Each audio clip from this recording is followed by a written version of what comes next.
Bert Oliva's Mastermind Circle. Hello, and welcome back to another Mastermind Circle session. Oh, today's Mastermind Circle session, I'm really excited. I got some cool tools I want to share with you, and we have a special guest that's going to be able to share a story with you. And for all, I want to welcome all the new viewers and welcome you to our Mastermind Circle. And I also want to welcome back all the members. And as you guys know, I've been out of town for the past 3 to 4 weeks, I think. And we're finally back in the studio. Excited. So I want to make sure you guys are with me. Raise your hands to make sure you guys are with me. Come on now, I want to see some hands. Perfect. Beautiful. All right, so the first thing I'm going to do is I'm going to go ahead and do a brief presentation for those of you that are new so you guys know what we're all about. You guys ready? Here we go. Bert Oliva is an international orator. He speaks around the world about his experiences and teaches humanology, the scientific study of human potential. He has enchanted audiences all over the world, showing them the power of mind over matter. He's one of the most talented speakers out here, and I highly recommend him to any type of. The more prepared you are, the luckier you'll be. He is the world-renowned authority on leadership and human behavior. Mr. Bert Oliva. Bert Oliva! He's considered the voice of inspiration and motivation. Today he'll pass his knowledge on to all of us. For over 2 decades, Bert Oliva has touched the lives of hundreds of thousands of people. Bert has a dedicated social media following and an impressive online influence few possess, enabling him to communicate with audiences he has touched near and far. I think he's one of the greatest motivators out there. The thing I love about Bert is he's on stage and he gives his heart every single time. He has developed many programs, recorded audio CDs, and written books, all of which to help those ranging from individuals to corporate and Fortune 500 companies. He has dedicated his life to speaking all over the globe and met some of the most influential and powerful people in the world. Okay, let's go. He has also coached highly successful business executives and politicians. Normally seen as impossible. I believed it and I did it. An infectious motivator. So get ready to learn tools that will help you tap into your potential. Pay attention, this is real stuff. Get ready to have an experience you won't soon forget. Please help me welcome Bert Oliva.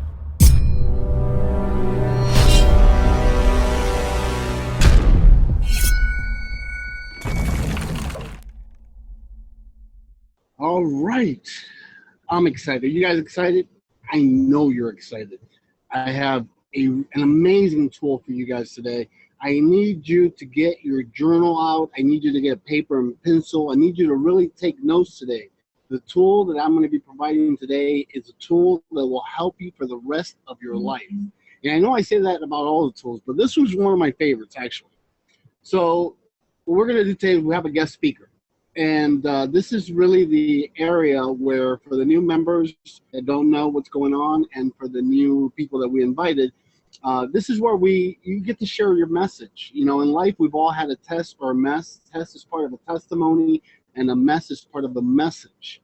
So what's the process? What did you learn from that situation or that moment in your life, and how did you solve it, and all the good stuff? So what we're going to do, and then after that, what I usually do is I critique a little bit of how your presentation was for the most part, and then at the end, we ask the speaker questions, live questions. Today, we have Belinda, and the way it works is I'm going to go ahead and turn on the timer. Hello, Belinda. Hello, Bert. How are you? This is the first time you've done this. Yes, it is. By the way, if you're a member, you don't have to do one story. Belinda and I were having a conversation the other day, and we're talking about, you know, it's not about sharing your entire life as much as sharing that one story, because that way it'll get you practice to come up here more often. And number two, when you focus on one message, is more impactful than trying to give someone an entire story. So, you know, we went back and forth and we talked about this. So if you're a member and you haven't done it, make sure that you let Valerie know. In fact, do it now, so that way you guys can participate. We can put you on the lineup, because every other week we have a guest speaker, and every other week from that we have an interview that we do. So if you haven't done it and you want to do it, make sure you get to us. What we do is we start you off with a bell. And then 1 minute before your message is done, you'll hear another bell. And then I'll come in at the end, and then I'll sign off, and then I'll sign you off, and then I'll go ahead and critique you. And then at the end, we'll go ahead and have the questions. So you let me know when you're ready. Doesn't get any more ready than now, right? It's showtime. Okay, here we go. Well, for everybody who does not know me, my name is Belinda. I'm 44 years old and I live in South Central Minnesota. And today I wanted to share with you a story. Bert says a test or a mess. I actually have both, so we're going to put them together. So when I was 25 years old, I decided that I would marry my high school sweetheart, and things were wonderful. It was fairy tale. It was stuff Disney made up. I even had a horse and carriage after my wedding. 8 days after I had said I do, for better for worse, till death do us part, things became extremely toxic. And I was very young and naive. I had lived a very sheltered life in the Midwest, growing up in the Midwest. When there's a lot of cornfields, guys, there's not a lot that you're exposed to. So I had led a very sheltered life. And I had a daughter who was very young, and she was very energetic. That's a great word, energetic.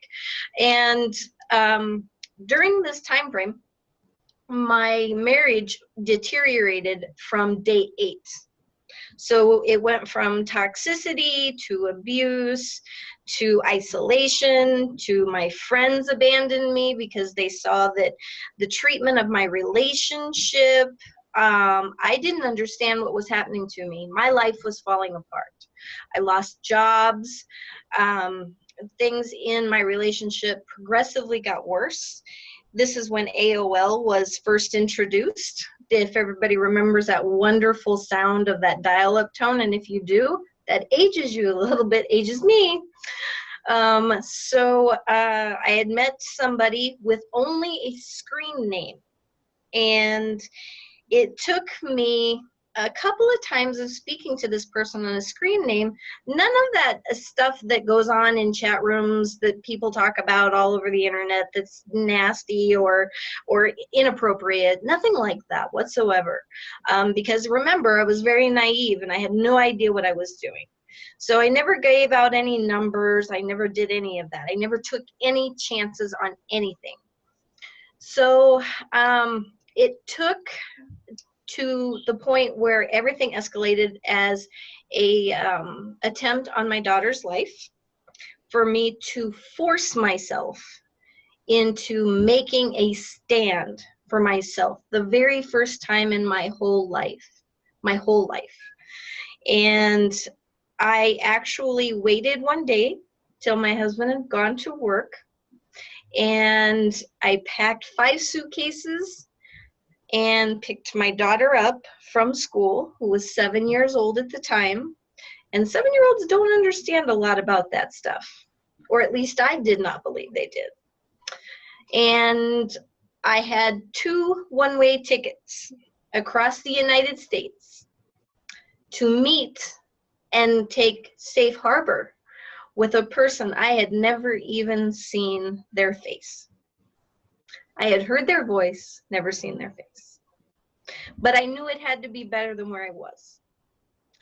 Scared unbelievably out of my mind, my 7-year-old held my hand as we drove to the airport, and she said, "Mommy, it's gonna be okay."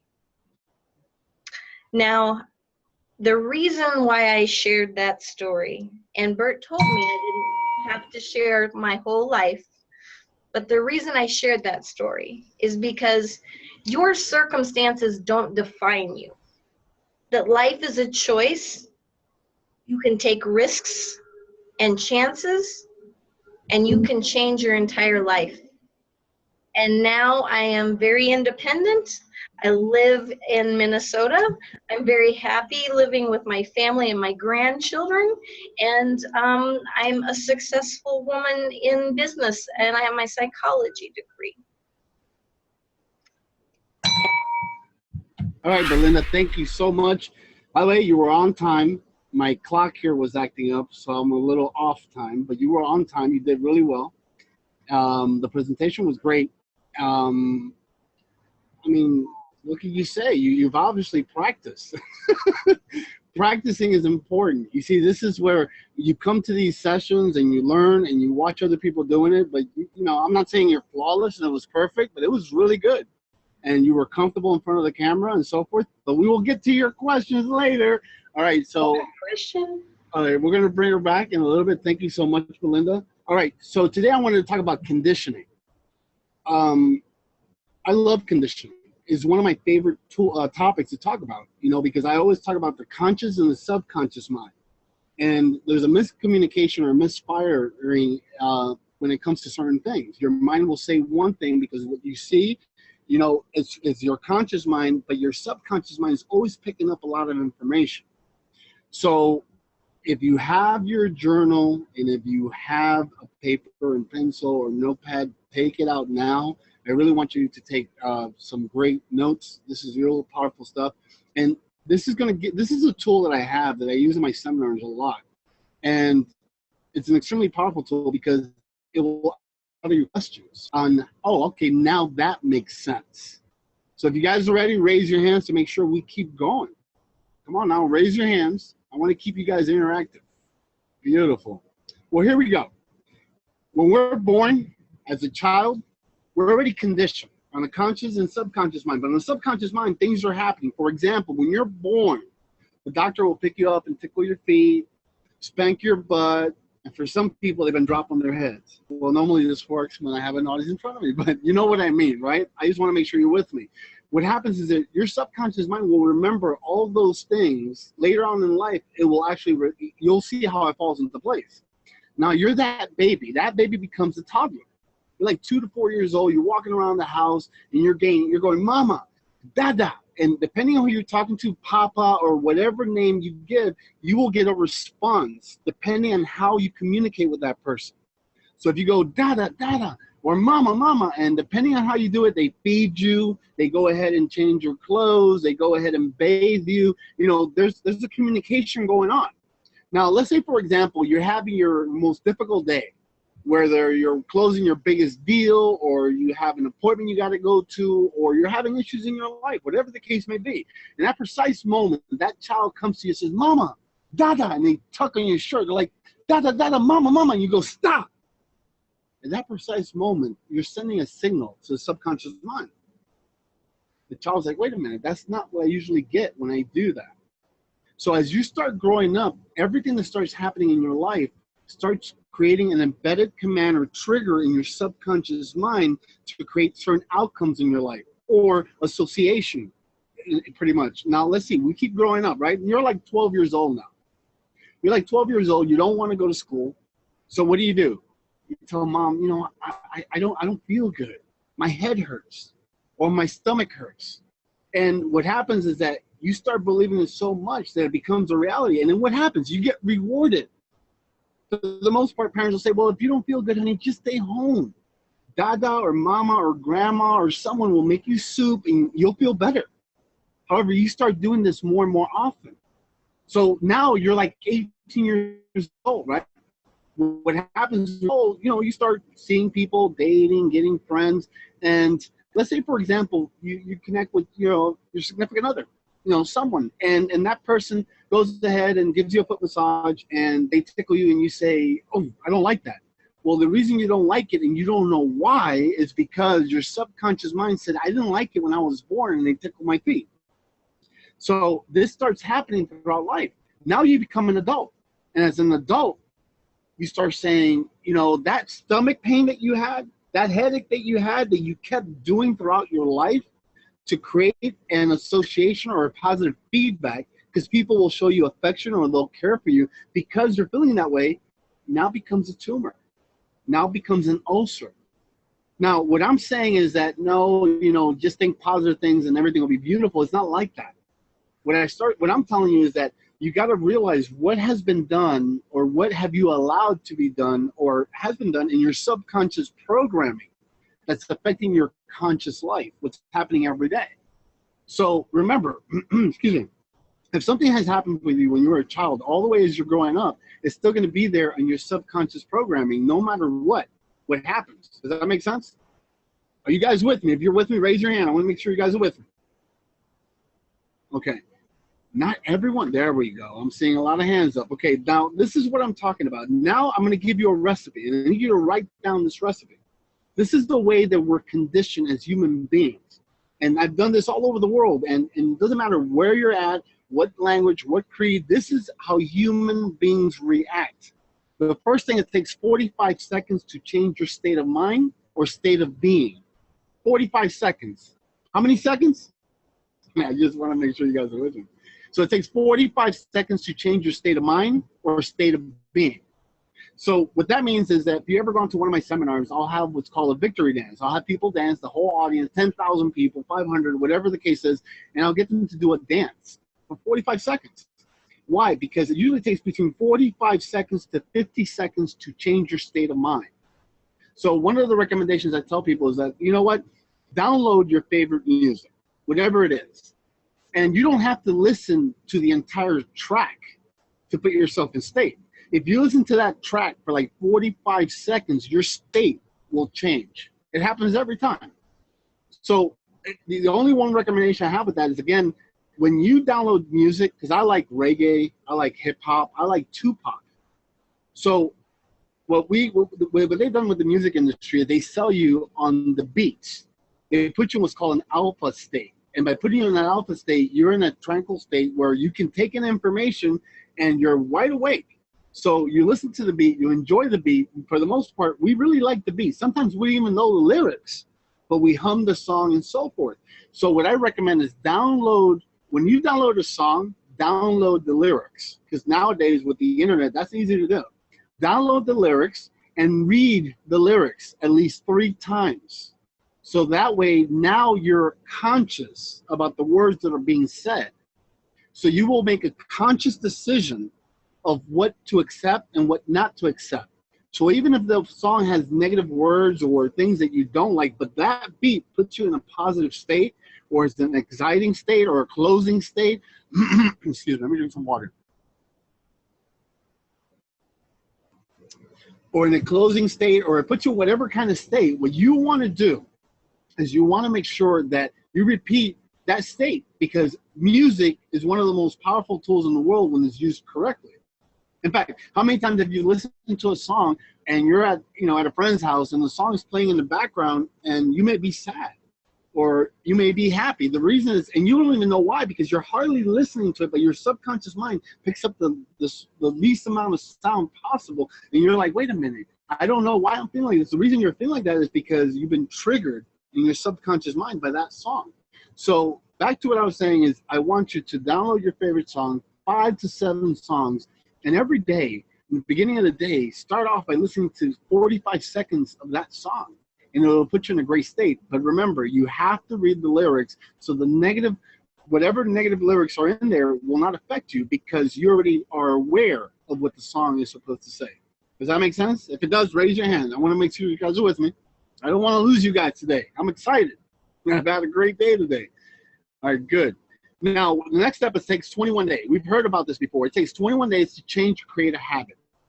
Now, throughout the years, things have changed, and they say, well, scientifically, it hasn't been proven that it takes 21 days. However, it has been proven that your habit or your habit will adjust itself within 21 days, right? Now, people have this misconception that if I do something for 21 days and I'll just do it on weekdays and I won't do it on weekends, you'll get the same response. You won't. If you miss a day, you have to start all over again. So back to what I was saying, 45 seconds changes your state. If you listen to music for 45 seconds every day and you do it for 21 days, by day 22, your state will automatically be changed just by not even 45 seconds, by 10 seconds, because you've created that. However, if you miss a day, you have to start all over again. And then what I normally do and what I'm known for is creating cycles of 21 days. So after your first cycle of 21 days, you do it again. And then after you're done with that, you do it again and again and again. In fact, you're going to do it for the rest of your life. The only difference is that you're going to do it and you're going to continue to adjust whatever it is that you want to do or grow in your life in cycles of 21. Does that make sense? I know you're talking to me. I know it makes sense, right? Now let's keep going to the next step. Next step, it takes 6 months. It takes 6 months to create what's called an addiction. Now, an addiction is a negative term, right, for the most part. But let's go ahead and remember, words only have the power that you give it. I don't believe, I don't agree a lot of times with the Oxford Dictionary or the Webster Dictionary. I have my own dictionary. To me, an addiction is a positive thing.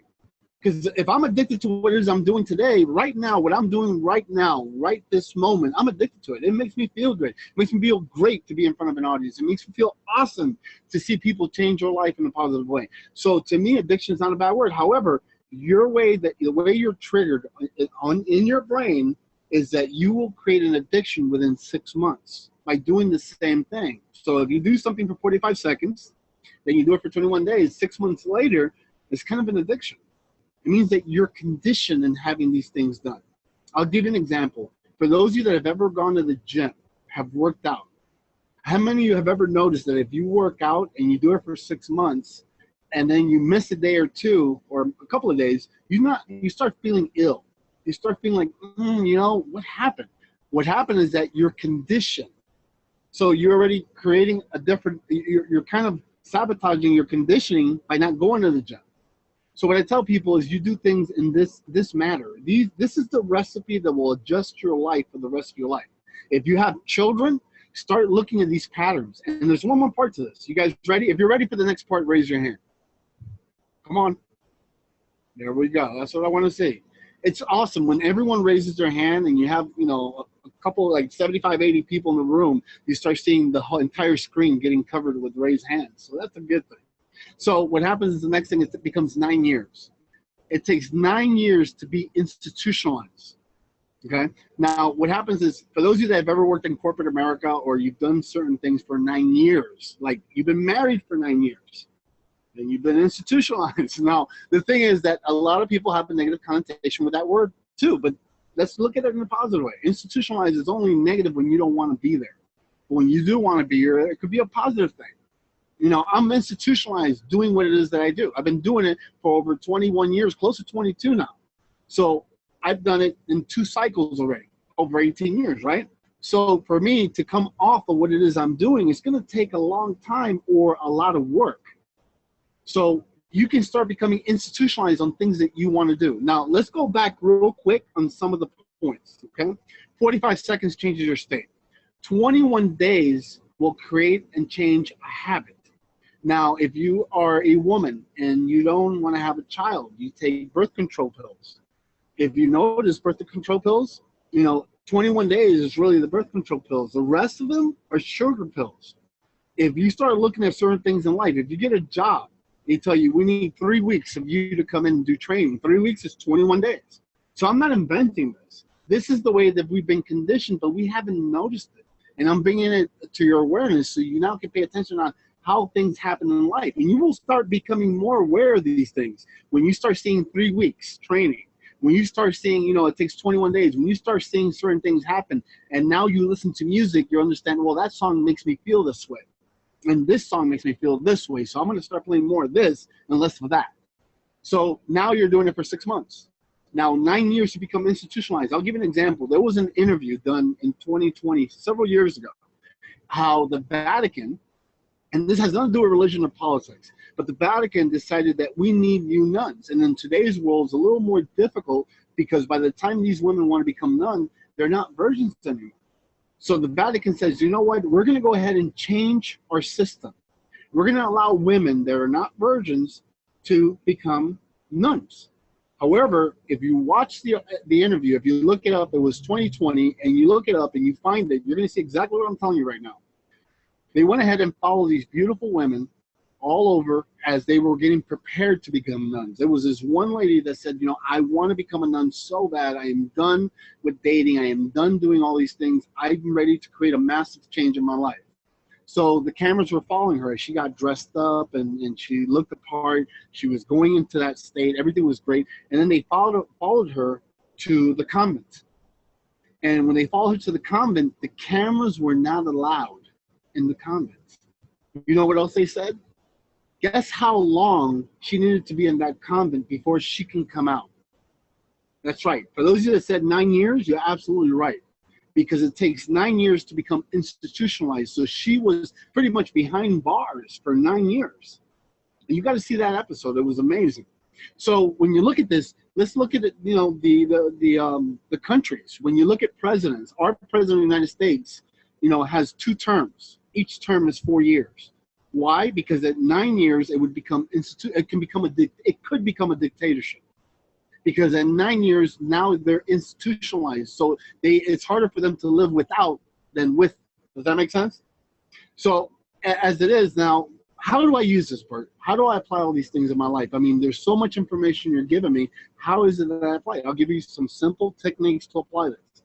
If you are in a situation right now that you don't want to be in, right now, in this moment, if you are, then just do one thing for 45 seconds.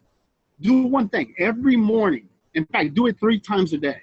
Do it in the morning, do it for lunch, and do it for dinner, or right before you go to sleep. Do one little thing for 45 seconds. If you want, you can pray for 45 seconds. If you want, you can meditate for 45 seconds. If you want, you can just sit in quiet in alone time for 45 seconds. Do it for 45 seconds. Then you'll end up doing it for 21 days. After you do a couple of cycles of 21, by 6 months, it becomes part of your lifestyle. After 9 years, that's who you are. So if you're in a situation you don't want to be in, like, for example, if you're not happy in your relationship, you know, and a lot of people are like, well, you know, I can't leave him, or I can't leave her, or I can't leave my job, or what happens, the reason you can't leave is because you have been institutionalized on the subconscious level. So what you need to do, instead of breaking something that's so solid, is start new pathways by starting with 45 seconds. Are you guys enjoying this? If you are, raise your hand. I want to make sure you guys are with me. Come on now. Right, so now what you're going to do is for 45 seconds, you're going to do this. And if you start doing more of this out of life, I'm not saying you're going to control your life, but you will arrive to your life with better choices. You will arrive to your life, the life that you're living right now, with better opportunities. Because now you are aware on how the basic way on how our subconscious mind works. So I love this tool, and I hope you guys loved it too. So I'm going to bring Belinda back, and we're going to go ahead and, let me give you my quote. The quote is, when you change the way you look at things, the things you look at change. One of my favorite quotes by Wayne Dyer. He says, once you decide to change the way you look at things, the things you look at change. However, you need to make that decision. See, everything that's in your life right now, it's in your life because you've allowed it. As much as you say, well, it's not in my control, it is your control. You've allowed every little thing to build up by these rules. These tools I'm showing you right now. You know, something happens. Like if people tell me, well, how do you work out, Bert? You know, I've lost over 60 pounds, no, close to 55 pounds now, right? And I'm not trying to impress you. I'm just telling you, this is my recipe. I'm going to tell you exactly what I did. And people lose it. They crack up. People that know me know I'm crazy like this, and I really do this. The first day I went to the gym, all I did was go to the gym, look around, and go home. Why? Because I was getting conditioned into just at least driving to the gym. I did that day 1. Day 2, I walked in. I did a little bit of exercise, like for 15, 20 minutes. Second day, 30 minutes. Third day, boom. It's been like 4 or 5, no, I've been about 6 months now. I've been working out. I'm almost addicted to the working out. I love it. When I don't work out, I don't feel good. I don't feel the same. As much as I'm complaining when I'm working out, I feel better at the end because it's the little steps to get to the big steps. You know, people want to do big steps. I have big goals. I have big dreams. You're not going to get there if you keep failing. And this is going to help you not fail. And if you do fail, the failure won't be as big because you're doing it in a small pattern, little waves, 45 seconds, 21 days, 6 months, 9 years. So, I mean, I really love this exercise. So I'm going to bring Belinda back right now. And what we're going to do is we're going to ask the questions. If you have any questions of what I just shared with you today, you can ask me too. Welcome back. So did you like that little exercise? It makes perfect sense. And coming from you is good because you've been in the psychology world for like, what, 25 years or 26 years? 26. 26 years. So, you know, it's powerful stuff. And that's usually why I do my seminars. I break it down. It takes people 12 years to study, and to the point that they can go ahead and, oh, okay, I get this. I relate with this. So, you know, it's not the big words, you know. So do we have something? Come on, guys. I know you're paying attention. If you're not, then Belinda and I are going to take over this show, and then don't complain, whatever we come up with. So if you have any questions for Belinda, please raise your hand. Let Valerie know. Okay, we're getting the questions that are coming in. So thank you so much, Belinda. I know it was a last-minute thing because of all the travels and everything. We called you up, and you said, I'm in. And Aaliyah did the same thing last week, and that's what this is all about. It's supporting each other, making sure. That's why I love the Mastermind so much. And we went through some difficult times getting in the process of what it is we were doing, and we actually were able to do our Mastermind because this is important to us. You guys are important to us. Mr. Fritz, please tell us where you're calling from and your name. How you doing? How you doing? My name is Fritz James from Brooklyn, New York. Hi, Fritz. How you doing, Belinda? How's everything? Doing well. Brooklyn in the house. All right. Interesting story. Interesting story. I mean, my question is, why? What did you see this? This situation that you were in? Did you see it ahead of time, or you didn't see the signals, as they say, or were you just caught up by the feelings? You know, Peter, I know love is it's a powerful It'll blind you. Yeah, exactly. No, there was absolutely no red flag, and I went back through everything, even after I've gone to school, because there's a thing we say when we go to school for psychology, which is there's a lot of two reasons why you're there. You're either there to try to help people, or you're there to try to heal yourself. So one of those things is there was no red flag. Everything was on a timeline, and it looked like I was going to live like Leave It to Beaver, and it was going to be just a happy family. I saw none of that coming. It was out of left field, and I had no idea, but he was also abusing drugs. I had no idea. Right under my, I mean, no pun intended, guys, but right under my nose. It was locked up in my garage. So where did you find this courage just to get up and leave? I mean, some to be in love like that, you know, some people you know it's hard to to let go. You know, it's like, you know.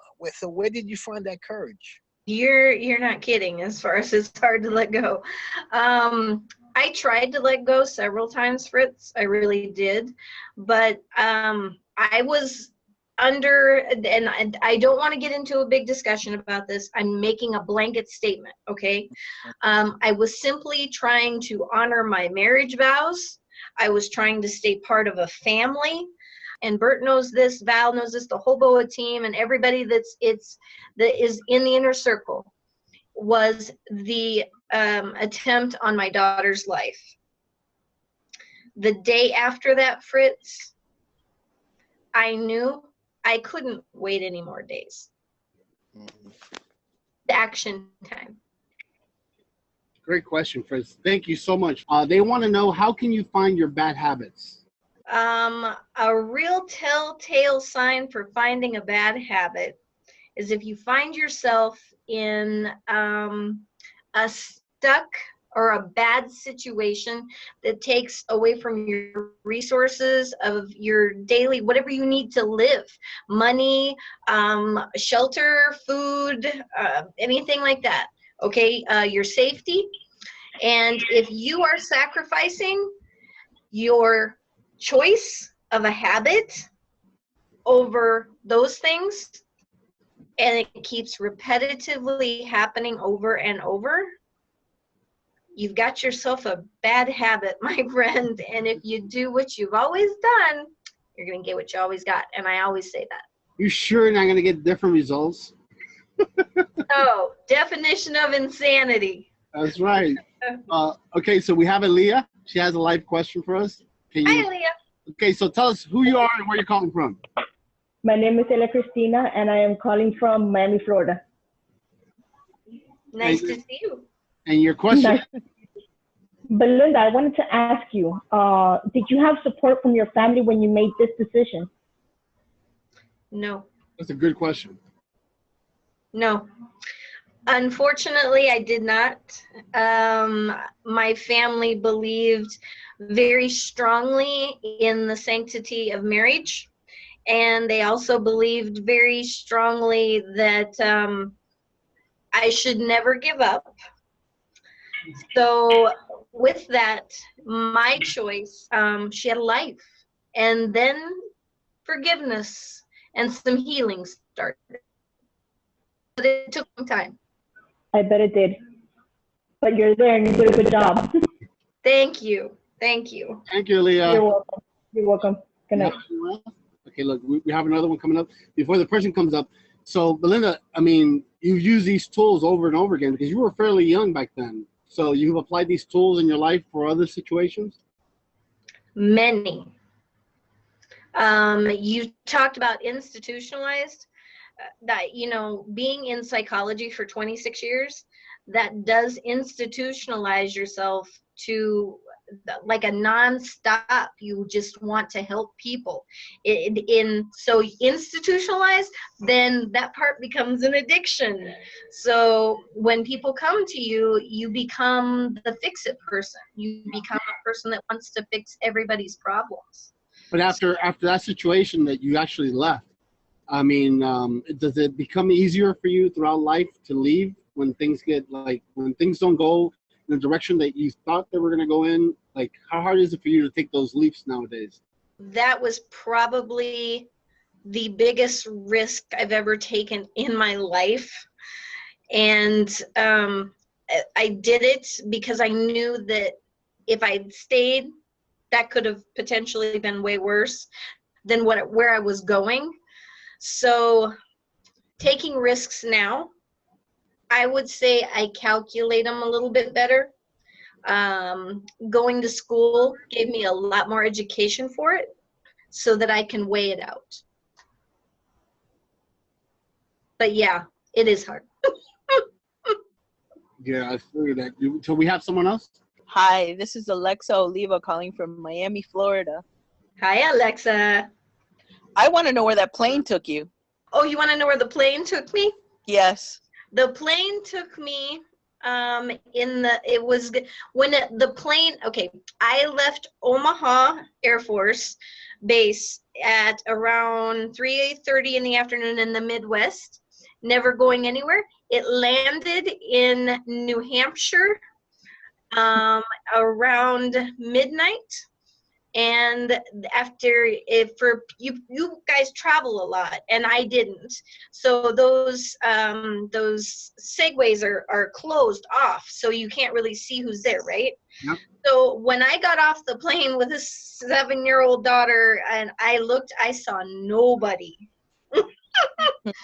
So that was like fear of God. But no, the person that had offered up the hand to help was on the other side. That's another thing that's really important. We work together, you know, and I'm talking about yourself and us.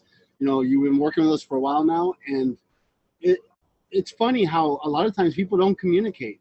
You know, we know a lot of your stories. You know a lot of our stories. And this is even a good tool for people to use within their family themselves. Let's do, an open up topic once a week or once a month, and this is a powerful tool because we didn't know that story. And I know a lot of your stories. And that is why I did it. And that's awesome. You get to know a little bit more about a person. You get to relate and see, yeah, there's another question. Okay, what is it? You got 4 more questions. I'm Felicia, and I'm calling from Maryland.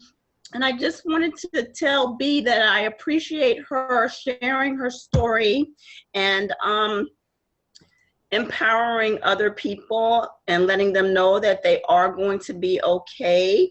I wanted to ask her if there was, I do have a question. If there was one thing that she did on a regular basis, since you were speaking about that, every 45 minutes, every 9 years, that cycle, every 21 days, etc. What is one thing that she did to, kind of reset her brain from the trauma and the abuse? What did you do, B?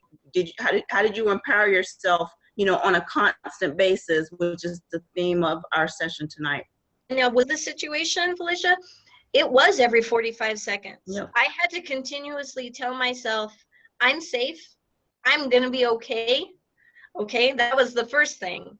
And then after a couple of second stages, and you stop looking over your shoulder and those types of things, and you start realizing you are powerful. You can make your changes, and it's your life. Nobody else's life. It's yours.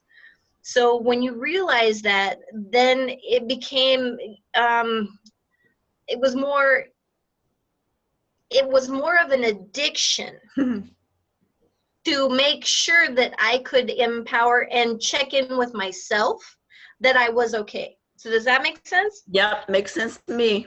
So at that part of that addiction, then after that, as in Bert's terminology, when we learned in the lesson, yes, the institutionalization became of, survival. Survival. I can do it. I've done it. I've did it. And I would like to just make sure that other people understand that the person that you guys see and that I represent has not always been there. Mm-hmm. That this is possible. You can change this. So, great question, Felicia. Yes. Awesome. Thank you. Thank you. I love having you on the show all the time. You gotta keep coming. I try to pop in often. Belinda, man, this is great. I'm loving it. I'm loving it. Oh, look who we have. My name is Lisa. I am from Long Island, New York. Hello, B. Hello, Lisa. Okay. Thank you very much for coming on today. I know it was kind of nerve-wracking. I spoke with you this afternoon. Question. Tell on me. Go ahead. Well, come on. But you're very good at what you do, so that you are. Thanks. I have a question for you. If you were to have someone right now come to you and speak to you regarding a situation that they're in right now, something to the fact that you were way back when, what you know now, what would the advice you would give to that female or that male, whoever it would be? Not to wait to see how bad it can get for the next time. Because next times do happen. And we've heard horror stories and we've heard success stories. But it's different for everybody. So I guess what would I tell that person? Number one, I'm a great listener. So I would like to listen, knowing my circumstances. I would have said, why are you waiting for the next time? Mm-hmm. That's what I would have done. Thank you. Thank you. That's good advice. Thank you, Lisa. You're looking good. Yeah, okay. Thanks a lot. Having a good night, guys. Good night. Good night. You have 2 live questions. I want to ask you questions. Belinda, I'm really proud of you. You've done a great session today. And you're from the heart. And people are going to get that. And that's what's important. And I want them to realize that this is what Mastermind's all about. Thank you. I'm enjoying it. Yeah. I knew you would. I knew you would. You're made for TV, woman. Stop with the TV. All right, look who we have. Shireen Contreras from Belize. I wanted to ask, how do you go from the 5 seconds to doing the months to the days, you know? Like to the 21 days? Yes. How do you go from one stage to the other to keep going? How do you motivate yourself to keep going that way? I hate to sound like a broken record, but I've been on both sides of this, Shireen. I've been the procrastinator, and then I've also been the person to take the action. So the best advice I'd ever heard was drastic change has to occur in order to change a drastic procrastination habit. Yes. So I am a perfect example of that because I started exercising as well, Bert. So I've been, and it happened, and I've talked to Alexa about this. I received an iWatch for a gift, and unfortunately, there's an activity meter on there.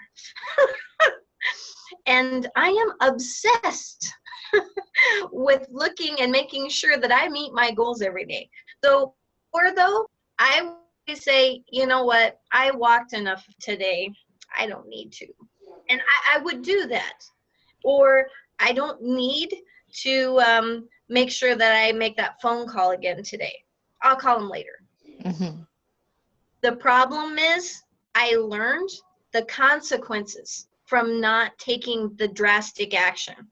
So I started thinking in those 45 seconds that Bert's talking about, whenever I start to see one of my bad habits that I know is going to have a repercussion in my life, I go, stop, B, just go do it. And you know, Shireen, I got to tell you, I feel so much better after I just take the action and go do it. Mm-hmm. Does that make sense? Yeah, yes. Let me bounce off of that too. Shireen, we're wired in a way that we will avoid pain and follow what's so we need to be aware of what it is that we're finding pleasure in and what's painful. Like, it's pleasurable for me to be with this person even though we don't have a connection. It's more painful to be alone. And that's a misdirection that we've done to ourselves. So whatever it is you want to create, whatever change, it starts in 45 seconds and then you do it for 21 days, but you want clarity to know what is painful to you today that was not painful to you 6 years ago. Okay. 6 years ago, when a person was single, that wasn't painful. It was painful that they weren't single. So see how it turns? So you want to make sure that, if, for example, whatever your scenario is, I'm using that as an example, by the way, but whatever scenario it is, this is a good example. You know, you're single, and your pain is that you're single because all your friends have boyfriends or whatever. Then you get married, and all your friends are single, and then that's painful because you want to be married anymore because the person can't. So really, that's just to show you how we ourselves give pain and pleasure the strength by turning it back and forth. So associate what's painful for you and associate what's not painful for you, and then becoming aware. Once you're aware, go into the 45 seconds. And 45 seconds, even if you can't do 45 seconds, do 10 seconds. It's like a game. We love to play games. That's why Pokemon, whatever, is blowing up all over the world, because people like games. If you play games in your life, and as long as they're positive games, you will become successful. You'll be able to live the quality of life that God wanted you to have. Because God wanted us all to have great lives. And some of us don't, is because A, we're either learning a lesson that he's trying to teach us, or B, because we're doing it to ourselves. You know, we're choosing that. So I hope with Belinda and myself, we were able to answer your question. Oh, Belinda has but once you can try to just trying to start conditioning yourself with those 45 seconds, or just to get up and make that drastic action to change your procrastination, you're going to find that reward is so self-satisfying that it becomes the addiction. Yeah. That's right. That's right. So thank you, Shireen. Great question. Thank you too. Thank you. Bye, hon. By the way, you know when they say good night means hello, right? It took me a while when I was in Belize and they would say good night. I'll say like, I'm ready to leave. But that's pretty cool. I love her. She's awesome. Hi, Belinda. Hello, Andrew. My name is Andrew Ochan, and I'm calling from Toronto, Canada. I think my question was already asked, but I'll go ahead and, kind of twist it around. I don't know. Are you currently married right now? Not that I'm looking for a husband for you, but. Oh no, I'm married and I have 4. Oh no, you're talking to me. Okay. No, I'm currently engaged to somebody a personality that you guys would probably be very surprised. Yeah. I love the guy, by the way. I love the guy that's sitting here, and I want him to watch the replay and understand I love this guy. I like how fantastic he is, and he's just an amazing person. Craig I've been engaged to Craig for 5 years, and we are very happy, and we have 3 grandchildren together. And do we have plans to go ahead and hit the altar? That gets discussed every once in a while, but for the most part, we live really well in harmony. And he's very quiet, but very intelligent, and he's also in the same field I am. That's great. So like, my question comes to be like, what do you see different in him, compared to your last relationship? Because love is again unpredictable, so like, I'm just wondering, like, is there anything unique that you think, okay, this is the guy that I want to be with, or that I trust, or that, what do you see different? Well, I can tell you this. I've learned a lot. Craig, I used to make fun of him for being a mama's boy, but I have to tell you that he gives me the same respect that he gives his mother, which was something completely different. He's not the normal guy that I would have ran after, big machismo and all that stuff. Craig is more soft-spoken. He's quieter. He's very much more intellectual, and he's the exact opposite of the spectrum of anyone I've ever had a relationship with. Nice. That's great. That's great. I'm a mama's boy too, so I can relate to that. Awesome. That's wonderful. Nice. Thank you so much. Thanks, Andrew. I wish the best for you, in everything that you do, and keep doing it, keep making it happen. Thank you, Andrew. Gonna keep doing it. There's one more question. What I'm gonna do is this is an anonymous question from one of the members. However, the reason is we're a little bit over, and I have some members that they need to go to work and to sleep, like Lisa and James, but because I love them. So we want to stay on track. We want to make sure we're on track, and we respect everyone's time. So let's go ahead and do this last question that they sent me in, because I don't want the person to miss out. What's the question? Can you help others keep their commitments? Yeah, can you help others keep their commitments? Or maybe the question would be like, how can you help others keep their commitments? That might be a better way to say it. How can I help others keep their commitments? I guess the best way is, number one, if they come to me and they have to want the help. And I don't just mean just verbalizing it. I mean it and saying, I truly need help to be held accountable with these commitments. This is what I need. And I can help that person. I can be available for that person. But if I make that commitment to somebody to help them through something, then it's kind of a two-way street. They've got to be the same commitment to themselves. So that's kind of how I can help them and keep them accountable. And we kind of come to it's a therapeutic relationship. And I normally don't promote other people because everyone says they're a coach or this. She doesn't even say she's a coach. I would say she is more of a listener. She's more of a friend. So if you're having any difficult times, and just reach out to her. In fact, if you're a member, you will be in the Facebook membership part, and just send her a direct message. And what you see here, the woman you're seeing here right now is what you see. That's what you're going to get. I mean, she is like this. We joke around, and we've connected this way. And, and for those of you that have questions like that, go ahead and connect with her. I highly recommend it. You will not be disappointed. And one thing she does really well is hear. She does listen. She hears you, she listens, she pays attention. Believe me. And that's going to be a good thing. Sometimes all you need is someone to talk to, you know, and that's not going to judge you. You know, don't come to me because I'll beat you up. All right. So anyways, I love you guys. I'm happy you guys are here. I'm happy that you're still part of the Mastermind Circle and you've been inviting people. We have some members that have run in some other members. Remember to live life and don't let life live you. I will see you next Wednesday. Register online and join us today for all new live interviews and weekly topics only at themastermindcircle.com.